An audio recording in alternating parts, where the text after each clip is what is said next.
നമസ്കാരം. ഇമ്മ്യൂണിലെ കമ്പ്യൂട്ടിങ്ങിൻ്റെ പ്രധാനപ്പെട്ട പണിയായുധമായ Lenovo ThinkPad T480 ഒന്ന് അപ്ഗ്രേഡ് ചെയ്യാമെന്ന് വിചാരിച്ചു. ചെറിയൊരു അപ്ഗ്രേഡ്. ഒരു 8 GB റാമാണ് ഇപ്പോൾ നിലവിലുള്ളത്. അതിന് കൂടെ ഒരു 8 GB റാമും കൂടി അങ്ങ് ഇടാം എന്ന് വിചാരിച്ചിട്ടാണ്.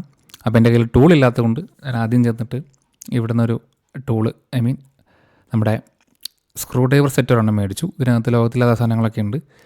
ഇവിടെ ഏതാണ്ട് ഒരു €20 ചിലവായി ഇതിന് മാത്രം.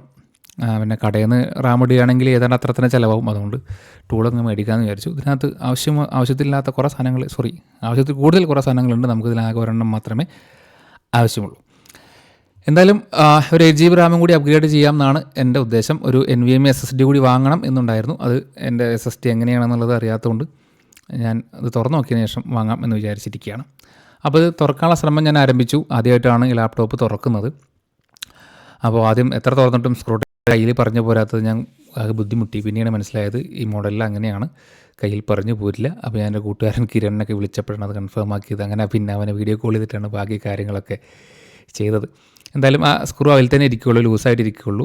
അതുകൊണ്ട് തന്നെ സ്ക്രൂ നഷ്ടപ്പെട്ടു പോകുന്ന ഒരവസ്ഥ ഉണ്ടാവില്ല. തിരിച്ച് വെക്കുമ്പോൾ ഒരെണ്ണം കാണാത്ത അവസ്ഥ വരില്ല. അതൊരു സമാധാനമായിട്ട് തോന്നി. ആദ്യം കുറച്ച് ബുദ്ധിമുട്ടിച്ചെങ്കിലും എന്തായാലും അത് ഒക്കെ ഇളക്കി പറിച്ചെടുത്തു. ഇനി നമുക്ക് അതിൻ്റെ റാം മാറ്റണം. SSD ഇപ്പോൾ വാങ്ങിയിട്ടില്ല, പിന്നീട് വാങ്ങി മാറ്റണം.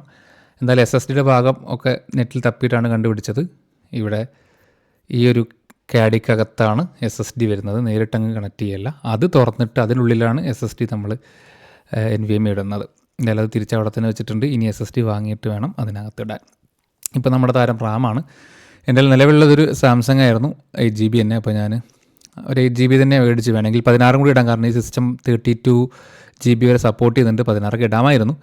തൽക്കാലം ഞാൻ ഇപ്പോൾ 8 മതി എന്ന് വിചാരിച്ചൊരു 8ൻ്റെ ക്രൂഷ്യൽ മേടിച്ചു. ഇതിനിവിടെ €17 ആണ് ചിലവ് വന്നത്.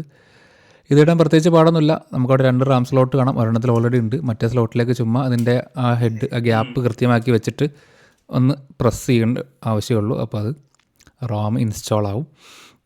എന്നിട്ട് തിരിച്ച് അടച്ച് വെക്കുക. പിന്നെ ഒരു കാര്യം ഞാൻ പറയാൻ വിട്ടുപോയത്, നമ്മൾ ആദ്യം ഇത് അഴിക്കുന്നതിന് മുമ്പ് സെറ്റിങ്സിൽ പോയിട്ട്, ബയോസ് സെറ്റിങ്സിൽ പോയിട്ട്, പവറിൽ പോയിട്ട് ഡിസേബിൾ ഇൻറ്റേർണൽ ബാറ്ററി കൊടുക്കണം. അപ്പോൾ ഷോർട്ട് ആവുകയൊന്നും ചെയ്യില്ല. അങ്ങനെ ചെയ്തതിന് ശേഷം മാത്രമേ നമ്മൾ സർവീസിങ് തുടങ്ങാവൂ.